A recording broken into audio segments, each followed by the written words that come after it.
the Deerfield Caucus Nominating Committee. It's November 6th, and we're talking to Bob Benton. Bob, thank you very much for spending some time with us, and I greatly appreciate, by the way, your 12 years of service as a trustee. And if you wanted to start out giving us a little background, 10 or 15 minutes, that'd be great. Well, the first thing I wanted to do was to thank all of you on the caucus, and by that I don't mean just the people around the table, I mean the people who have come before you, because you're kind of the unsung heroes of this whole process. You guys work diligently, and I've been a part of at least appearing before it for quite a while, doing the spade work and briefing the group on who you feel are the best candidates, and that has helped a lot with the way that this board has set up. I have a great deal of admiration for the time that you guys put in, both here and at the town meeting, having been a part of this process for a while, appearing before the caucus a couple of times, and once not being endorsed, and the next 2 times being endorsed. So it's been a great process, and you are to be congratulated. This is a terrific community, and I stand on the shoulders of the trustees that have come before me, who were very farsighted and foresighted in the way that they have put this village together. And that's in at least no small part to the way you and your predecessors have helped to select them. So I have nothing but admiration. My wife was looking at the files down in our basement, and she told me that I'm now reaching 43 years of village service as a volunteer. I didn't realize that. We will have been in Deerfield 50 years as of March of 2005. We moved here in '65. And I started by talking to a friend of mine who was on the police pension board who was leaving it, and he said, "You ought to take my job on the pension board." And trying to be candid and honest, I said, I don't have an idea of the pensions and what pensions do and how they work. I would be the last one to be of any help there. And he said, "What do you know?" And I said, "I know transportation." And he said, "Write the mayor a letter and tell him what Deerfield needs for transportation in its situation, and that should help." So I wrote him a letter. That was Bernie Forrest, who I served a lot of years under. And I did a very careful study of what I thought Deerfield needed in terms of buses to the airport, which we had in those days, and train service, and local buses that went around, and taxis and so forth. And he called me and he said, "I don't care about anything that you wrote." He said, nothing in that concerns me. "Can you start a bus?" I said, "Beg your pardon?" He said, "Can you start a bus line in Deerfield?" I said, "I don't know. I think so."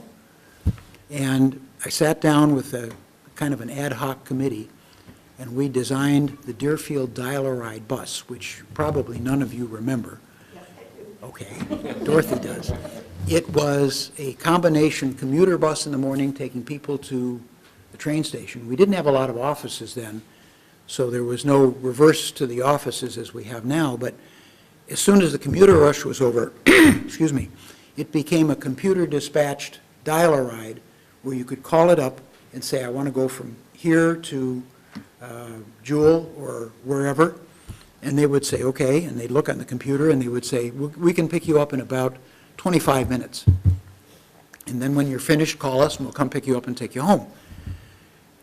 We planned that out, and then we applied to the RTA, and the RTA said, "This is a very innovative system that you've got here. It's the only one that we've seen that's that innovative. We'd like to take it on. You can get a grant to start it operating."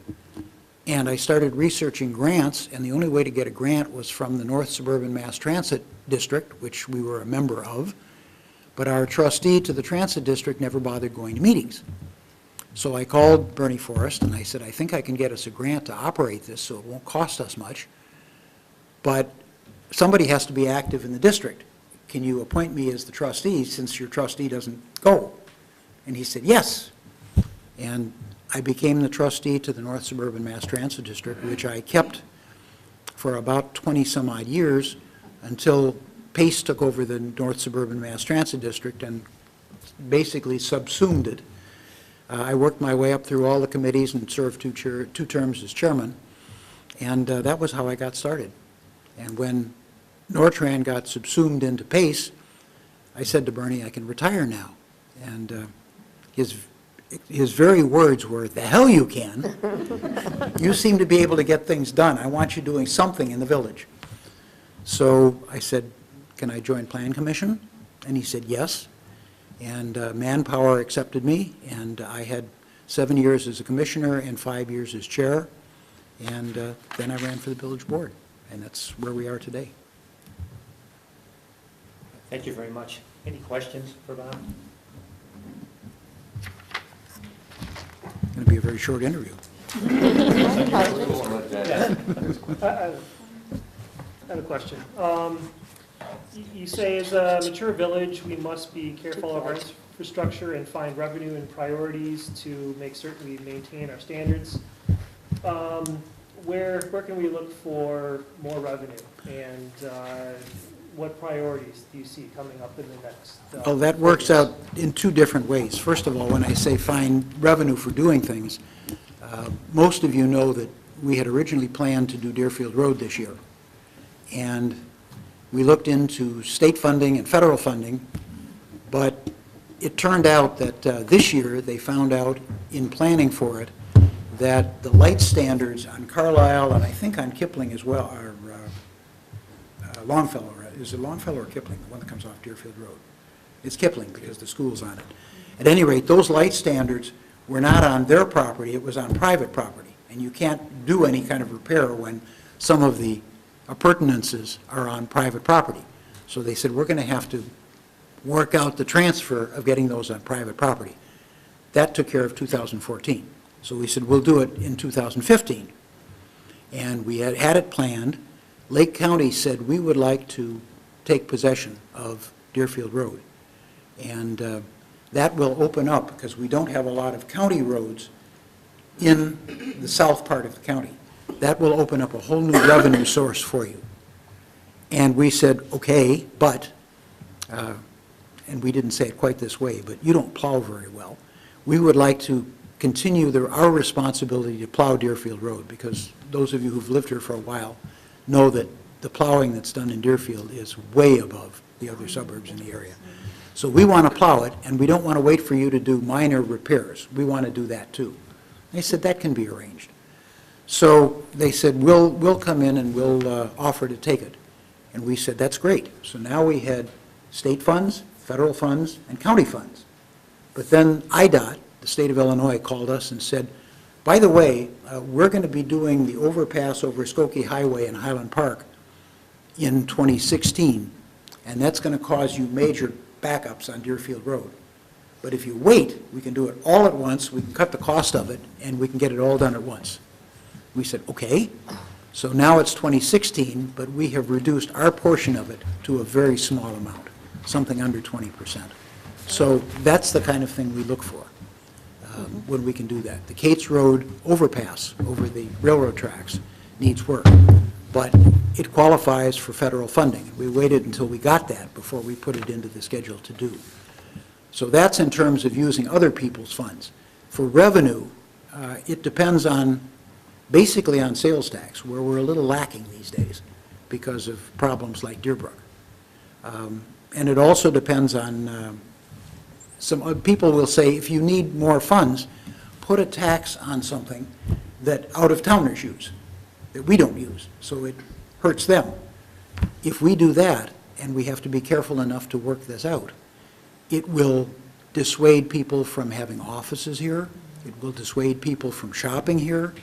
We have to be very careful to find something that is evenly distributed but not onerous. So that's what we're looking for in terms of revenue. So those two things are what we mean by we need more revenue to try and reduce our own share. When we built the new water reclamation facility, which is just behind the berm, behind the fountains here, we qualified for, first of all, for Build America bonds, which they were offering for companies that were, or for municipalities that were going to build things. And to encourage them to do it, they gave them particularly low-cost bonds. We qualified for that. We also qualified for the ecological successful building, and we got LEED awards for doing that. We got money for that off, too. So again, that's the kind of things we look for to qualify, to keep costs very low. Could you Dorothy. tell us a little bit about how you're going to pay for infrastructure improvements? We are going back to, first of all, we have the highest bond rating that a village or municipality can have, and we're very jealous of that. We work very carefully to make sure we don't lose that for anything. We have worked out that we can do some bonding for that, because these are things like Deerfield Road, like Kate's, that we really have to do before it starts to fall apart. And then we don't want to get into it. But by abating the bonds that we have already issued for the water reclamation facility, most of which, at least in the beginning, are paid for, we can reduce that cost, have the bonding, and while our property taxes will go up a small amount, they won't go up as much as if we had to bond the whole thing. So bonding is the way that, it's a kind of a last resort, but you get to a situation with a village like ours when it has to be done. We don't like to defer things. Are you going to be replacing all of the sewer lines in Deerfield or spot checking with them? Are you talking about now or over the years? Well, over the years. Over the years, we are going to replace them all. As they age, we have a couple of systems. One of them, amazingly interesting system. It's, I can't remember the name exactly, something like red. It starts with red, and I've forgotten the other syllable on it, but they have robot-controlled mice that go through the sewers. And you set them up, and they go, and they televise, and the television is recorded, and they can televise the sewer systems to find out where the clogs are, how thick the piping is, and it will tell us basically what needs to be repaired and what doesn't. And we will repair what desperately needs to be repaired and plan the others so that if that comes up, we can put those into the system too. We budget far ahead. Yes? I'm wondering if there's any sort of coordination that goes on between the different taxing bodies with regards to all this bonding, because it seems as though every other year I get another note that District 109 or District 113 or the village or the library or the park district or somebody is going to issue a bond, and it's only another $110 a year to my property taxes. And to be really honest with you, Bob, I'm at a point where a year from now, I might just say, that's it, because when I get to retirement age, I don't want to drop $10,000 or $15,000 a year in property taxes. I'd rather use that for my retirement. To nobody's surprise, you're not the first one that said that. I'm sure. And the answer is that there isn't as much as we'd like. The library is part of the village, and they just did their building and remodeling and some small expansion. It was their second try on it. In my humble opinion, they got it right this time. They actually went to the citizens and said, this is what we'd like to do. Take a look at these things and see what you think of them. Because if you don't approve, we shouldn't be there. The first time they didn't do that. They had Frank Gehry volunteering to build a library. They had no idea what it would cost, so they came up with a very large figure, and it got unceremoniously dumped. But the schools will come to the public with a referendum, and the high schools and the elementary schools, 109 and 113, they have to follow village rules, but we really, it's a separate board. And No, I understand that, and I understand that they all have processes and procedures that they have to do, but it seems to me that if you have all these different organizations that all exist within the same boundaries for the most part, somebody should be taking some leadership and coordinating how some of this is done to prevent, people from constantly getting pummeled over the head with rate increases. Well, in all fairness, that's really up to the people who vote on the referenda.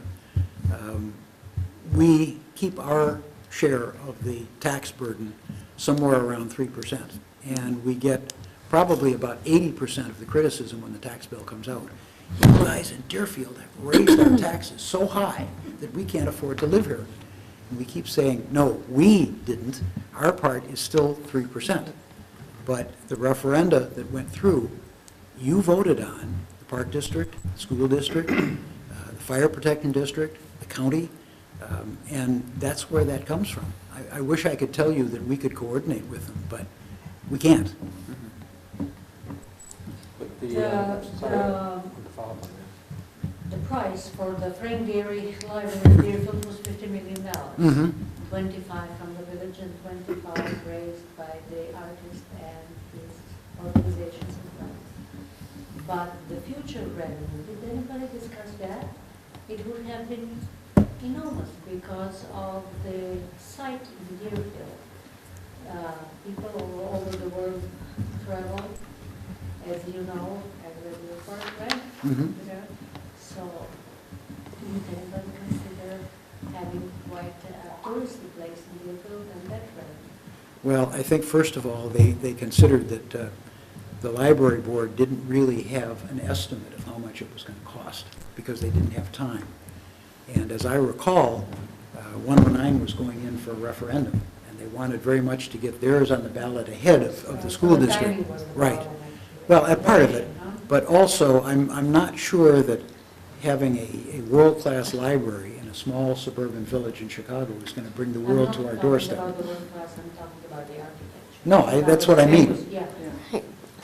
Bilbao was a small village and then we had it, you know. I'm not sure Bilbao is a small village. I mean, It was a small local village, like we were, our village, but now we are growing too. And we are so close to the city in that sense. I have a question just for information Sure. purposes. You're not the only one that's talked about, the fact that we're a mature village and that we have to keep up with our infrastructure. And to me, infrastructure means the roads, the Mhm. sewers, and water pipes. Yes. Conveyors. And then you mentioned Gates Road. Is there other things that we should be thinking about as far as infrastructure? Well, there are other things that we're thinking about. People at North Trail came into us about, a month or two ago, after some of the really heavy rains, and showed us pictures of the flooding that was going on in their development. When we saw that, and we got an engineer to look at it, and they need help. And so that was one of the things that kind of moved to our top priority. Briarwood Vista, which is where I used to live, is to the point now where we're having water main breaks and sewer problems almost weekly during the seasons. And it's time that that was done. Colony Point and Kings Cove was done over 2 years, over the last 2 years, because we wanted to split it and not be too expensive with the budget. So, yeah, there are places where we're doing our highway, or not highway, but our street program out in the Clavinia area and that. So we try and work out our budget so that we can take an area that needs that kind of infrastructure repair, but spread it out so that it doesn't all come to roost in the same season. So there's nothing else on the horizon, like the water reclamation? No, one of the things we wanted to do was to move the sidewalks back on Deerfield Road, and that's part of the Deerfield project. If you've seen the sidewalk, especially on the south side of Deerfield Road, it's right on the highway. And we've been very concerned about people with buggies and bicycles and kids going to school, and we want that back. And we were able to put that in the Deerfield Road project, which tended to reduce the expense of it, and also tended to get the property owners to work with us to do that. So that will be part of it. As far as some of these other things, we have no shortage of projects, but we want to make sure that we can prioritize them so that we can spread them out and keep our expenditures low. I have another question, Sure. too. It seems, we're talking a lot about retail and sales taxes. How big of a percentage is that to the revenues that the village collects? It's our greatest source of revenue. the comment mostly is, how come you guys haven't really gotten Deerbrook running? Because that's really a sad situation at this point. And I have to be honest, the village really can't do that. We can't go out to a Ross Discount or somebody else and say, we want you in Deerfield. First of all, it's not our property. Who owns it and somebody who manages it. And they have to do that kind of work. We have a wonderful community development department who will step in and help any company that wants to come with Deerfield. And you can talk to a number of them, and they will tell you that. We're very user-friendly, but there's a limit as to what we can do. And I can tell you the story of the first time we tried to work with Deerbrook, but the long and the short of it is, Wonder, which is that huge building on the south end, still is on a long-term lease to Sears from the landlord. And to be very honest, Sears is still paying the landlord his rent. So we're not getting our tax, but they're getting theirs, so they don't have a whole lot of, other than the fact that we nag them continuously, there's not a lot of incentive for them to go out and find somebody. We had a couple of moves that we were ready to do, and circumstances prevented that. For example, Jewel was going to relocate in Deerbrook and get a bigger store because theirs is too small, and it always has been too small. And just as we got this thing off, Jewel was, the parent company of Jewel, which was Super Value in Minnesota, put itself up for sale, and nobody wanted it. So they said, okay, we'll sell it off in pieces. And there was a company that bought Jewel. They're no longer owned by Jewel, they're owned by another company. And it was just as this whole thing was percolating, and we talked to the company that bought them, and they said, we don't even know what we have. We've got 500 or 1,000 stores. We don't know where they are. We can't start making plans to move them. We have to figure out where we are first and what we've got. And one of the other chains in this domino chain said, we're not waiting. We've got another plan, and we're going to do it, and they're moving out. And so it fell apart of its own weight, and we had nothing to do with it. It sounded lovely. We had, and most of you know, Cadwell has been a disaster for quite a while. We finally found somebody that wanted to move into Cadwell, and they are now there, but that took a long time and had a lot of people upset. Yes, Steve? Bob, is there any chance of getting some kind of a TIF arrangement there at Deerbrook? I'm not sure that, I think that for economic reasons, I think that ship might have sailed. We had a TIF down there, and a lot of the development down on Lake Cook and Waukegan came as a result of that. We also had one in town, which is how Deerfield Square came about. But I think the rules have changed on the TIF, at least that's what I understand. How about Baxter? Is there any way of getting them into the town? They have talked about annexing. I'm not sure where we are on it, but they've expressed a desire to do that. We've kind of annexed everything around it. Yeah. So, but, you know, they just have to realize that the county is not as easy to work with as we are. And and there's a story that goes with that too, but Takeda, when it came in, has been a wonderful addition to the village, and have brought a lot of people here to work and to shop and ultimately to live. We haven't touched on it yet, and I don't know if anybody was going to ask the question, but there are 2 apartment developments going up. One is on Lake Cook opposite the Gidwitch Center at Wilmot, and the other one is just west of the Tollway. And both of those are going to be, I say luxury because that's what they told us, but luxury here and luxury in Chicago are 2 different things. But they're quote, luxury apartments. And the markets these days, from what I read, is that not as many people are buying homes, but most people are renting apartments. These are going to be primarily, as they tell us, if they're successful, and I suspect they may be, one for the young professionals who work out here at Walgreens and Baxter and Takeda and other companies that are here, and live in the city and find it a little bit difficult to drive back and forth each day. It's just the opposite of what we started out with.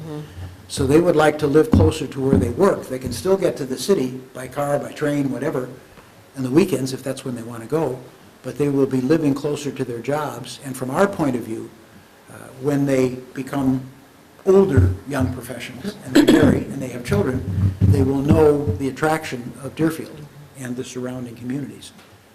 The other one is for people who have been in their house for a while and want to downsize, or have a place they can leave in the winter to go to Florida or Arizona or whatever and just close the door in a smaller apartment, but still having their choice of luxuries and the kitchens and the bathrooms and whatever. And we think that will be another market. So we're trying to make a different kind of mixture of our housing units. Are both of those units going to be rentals? Yes. Which one is which? Which one is the? Omley is the one that is by Wilmot and, Yeah, is that one the one catering to the workers? no, it's the same units for both of them. Gotcha. It should fit both. One size fits all, so to speak, or at least we hope so. And we are also extending things like working with the county and to extend the sidewalks, to extend the PACE bus service so that they can use the bus if they have to commute someplace, making bicycle-friendly areas that they can ride. I suspect maybe at some point we'll get the Chicago-style divvy bikes out here, but they haven't applied yet. Mm-hmm. At one time, affordable housing was an issue for different villages. It is. Is it still a mandate? It is. Our problem with affordable housing is we don't have any place where we can put new affordable housing. There will be some affordable units in these apartments we've talked to, and that was part of the conditions that we allowed them in. But it's hard to take an owner who's going to sell it, tell him he's got to take less because we want it to be affordable housing. There are some church-sponsored organizations here in Deerfield who will try and get a hold of houses and then rehab them and offer them as affordable housing. And I can't remember the name. I was at one of them that was not too far from here in the area between Shepherd and Deerfield Road. And they had a group of people that rehabbed them and had a family that came in and was very, very happy with it. And they're still trying to find that type of housing. But it's difficult for us because it's not like Highland Park where they can say we can build a development and 50% of it will be affordable housing. Steve? Go ahead. Just say thank you for your service. It's so impressive. Why do you want to continue serving in this capacity? This is a marvelous community, and I've been a part of it in one form or another for all these years. I think I have at least one more term left before I have to retire from it because I'm not able to keep up with it. And we talked about, well, let me go back for a story. I was at the train station one morning, and somebody was coming over, and I don't want to be political, but somebody said, "This is a petition for Bruce Rauner. Will you sign it?" And I said, "What does he stand for?" And the first thing he said was, "Term limits. Nobody should have more than a term or two." And I said, "Forget it, I'm out." I have found in the various things that I've done in Nortran and in some other positions that I've had, it takes a while to learn what you're doing. And I think I've now figured that out. So I'd like to make use of that. So do you see your greatest, talked about, I don't think of the word gift or what you have to give? Contribution, thank you. What do you see that continuing as? Having a good idea of how the village works, and what's necessary. Plan Commission is a wonderful background for this job because we've kind of been there. You know, when somebody comes into the community, when somebody wants a change in something, we've been there, we've talked to the citizens, we've gotten their opinions, we have our own. We've got the people who want to come in and they're explaining their advantages. And it takes a while to learn that.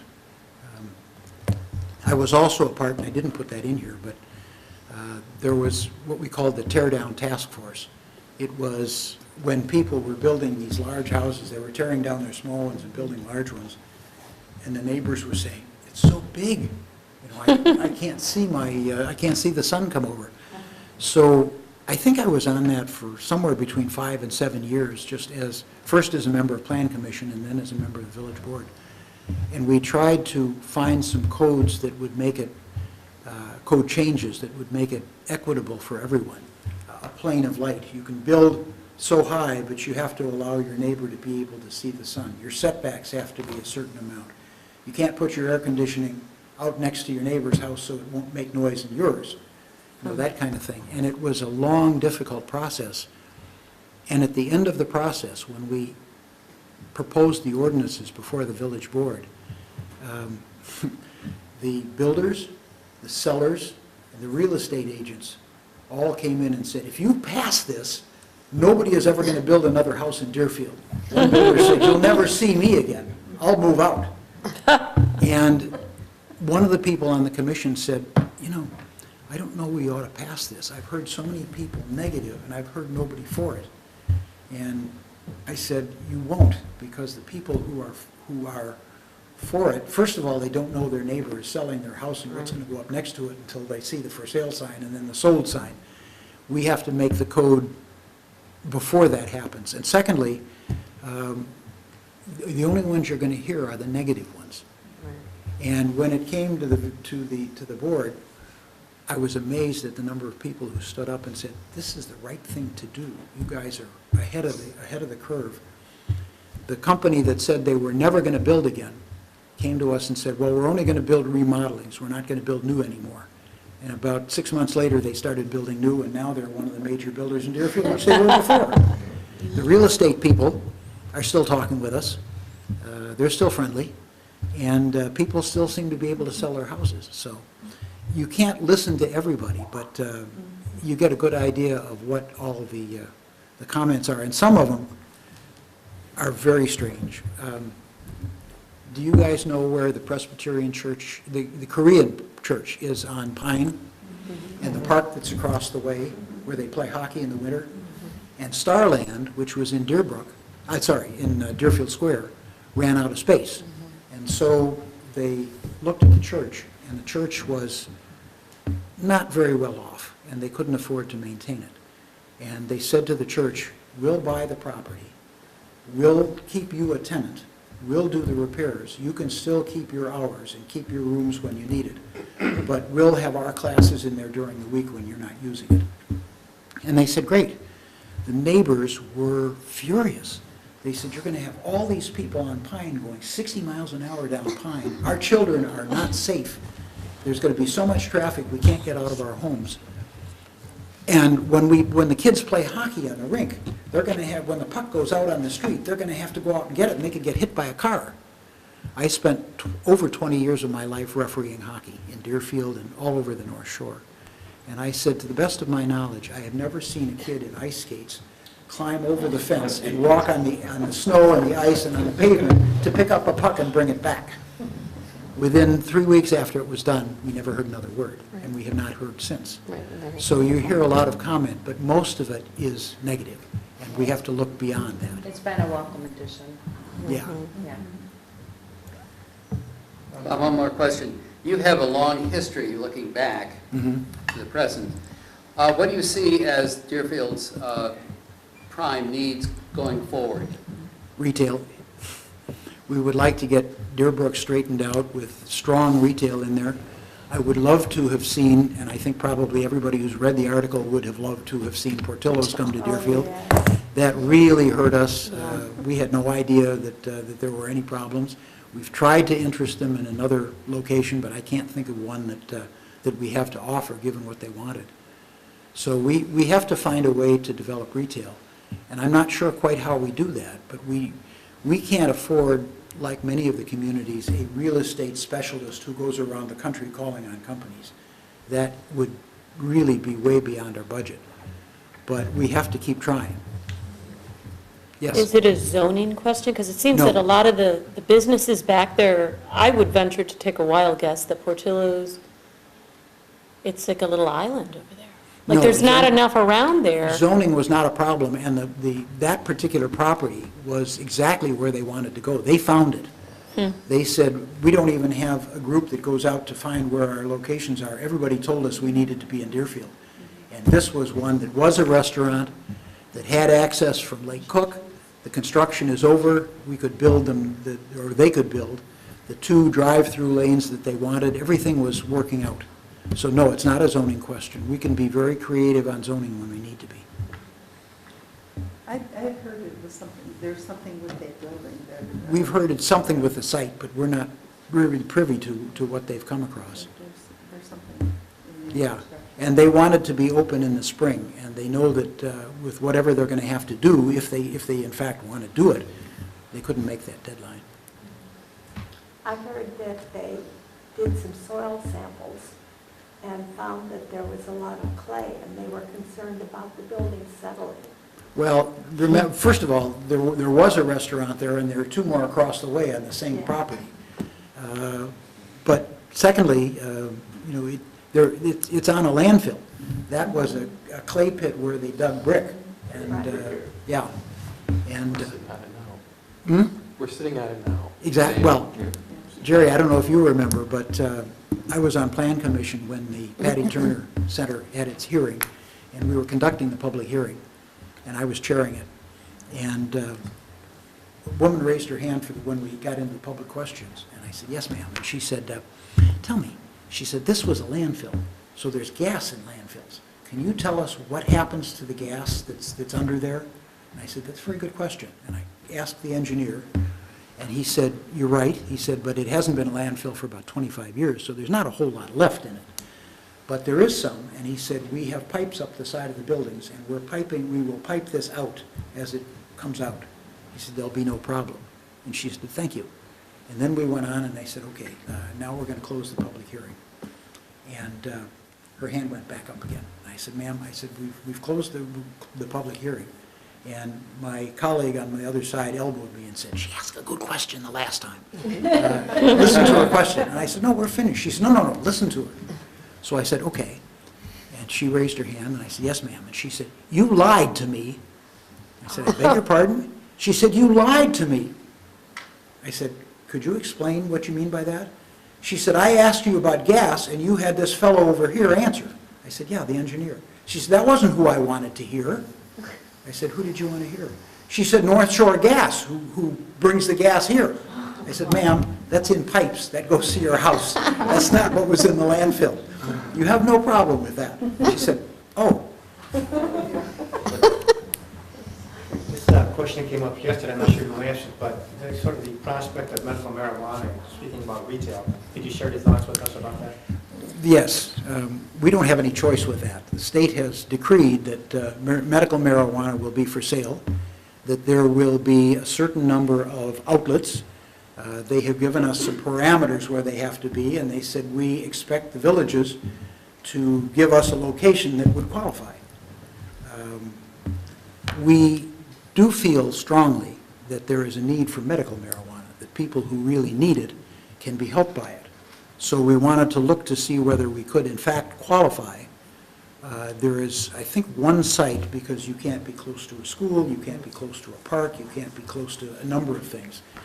And I think we found only one site that we felt would qualify. And then there are another number of things that go with it, that it has to be open, that people have to be able to park, that you can't bring children into this facility, which is kind of strange because some of the children who have disabilities need the same kind of marijuana, and the store has various different types, or would have various different types, like brownies and candy and so forth, that the kids could handle. But if you can't bring the kids in, are you going to leave them in the car when you go in there? You know, it kind of beggars the imagination as to some of these rules, because they don't even agree with themselves. But the answer is, yes, we have to come up with something. We don't know, the state is going to make the selection. I think they said Lake County will have either 4 or 5 facilities. We figure 1 or 2 will be in Waukegan, because that's where most of the people are. There'll probably be 1 in the Northwest. There'll probably be 1 down here. Highland Park has selected a couple of sites that they're proposing. We have 1 that qualifies if they decide to use it. So Which one is that?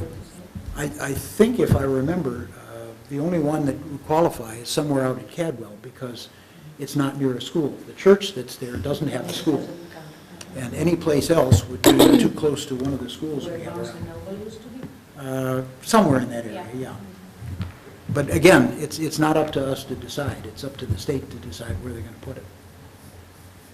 Does that answer the question? It does, thank you very much. Any other questions for Bob? I have a question. So you mentioned that there's condominiums and family homes, townhomes, and high-rises, a lot of different types of buildings being added. What about looking towards the future as far as older adults aging in place? Right now, we have a lot of older adults who have no issues in their homes at this point, but as the town ages, what do you see? Is the town looking at doing anything as far as the planning of that? One of the things that I was very strong on from the time I got on Plan Commission till the time I got on the village board and even today is that we desperately need a way to keep our residents here, the residents that have grown here and raised their children here. I can't tell you how many of us know people who've had to move to Sedgebrook or to Vernon Hills or to other places because there aren't places here that are built for that. And we've always wanted to. Coromandel and the condominiums that went up there, the townhouses where I live, these apartments that are going up are all a way that we are developing an assortment of housing. With as many single-family homes as we have, it's a little difficult. But we have been trying to increase the variety of the housing that we have here, just for that reason. Now, when you get into the medical parts of it, someplace like Sedgebrook, or someplace like the parts of Gidwitz, that's a different story, because that's a little, we have to have a place that wants to go in for that reason, nursing homes and senior homes and that type of housing. But yeah, you're absolutely right, and in my judgment, we need to continue to develop an assortment of housing, especially in the senior housing range. Are there any plans? I mean, is there an actual physical plan on how we will, 5 years down the road, 10 years down the road, is there anything in store for that down the road? We don't have a place to put them as they come along, the apartments, for example, which are going to be for the empty nesters, fill that need to a great extent. But I don't know of places that we have available for continually building that type of housing, or attracting builders who do. What about doing some sort of like rezoning in neighborhoods where there can be different types of group housing, group living arrangements, where there's multi-generational, or group living where there's more than one, maybe 5 or 6 older adults living in one house? It would depend on who wanted to do that. I mean, if somebody had that idea, they would come to the board and, or come to the Plan Commission and request it. It's not something that we would do in an area where there's already housing. Somebody would have to ask. Do you have one more question, sir? Yes, I have a good question, and perhaps I'm not. Let's pretend you have such a history with the place, and we've talked a lot about history. We talked a lot about staff takes care of, and talk now about things that waiting for, I don't say waiting, but anticipating somebody coming to the village with a great idea. Let's pretend that this is your first time running for trustee, and thinking and forgetting about history completely. What would you like to see the village do, and what would you want to champion to make this, to moving the village into this century instead of whatever's been behind us? When I came to the village and got involved by volunteering to start this bus, Bernie Forrest said, Deerfield has the most volunteers in the village activity per capita. In other words, you can look at another city and it has a lot more people volunteering than we do.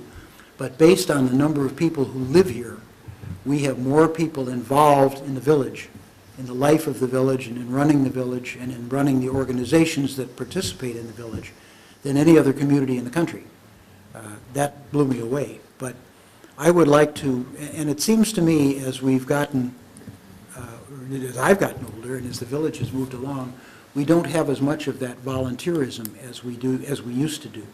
I would like to have more activity in the village of people who come, participate, join the commissions, and that is by far the best way to get involved in village life, to volunteer for a commission and learn how the village works, whether it's human relations, or whether it's manpower, or whether it's farmers market, or whether it's plan commission, or whether it's the Board of Zoning Appeals, or the Sustainability Commission, which used to be the Recycling Commission.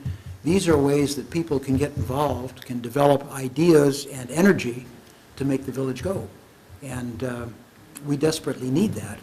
This has been a village that, more than any, has had that kind of activity. And nobody is just sitting, well, I shouldn't say nobody, especially now.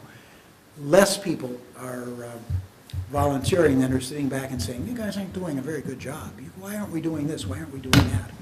The answer is that anybody can get involved and provide the impetus to do it. And if it's worthwhile, it'll get done. So if I were new, I would try and encourage people to volunteer for the life of the village. Yeah, that's good. We're out of time. Thank you very much again. Thank you. Thank you for Thank you. inviting me.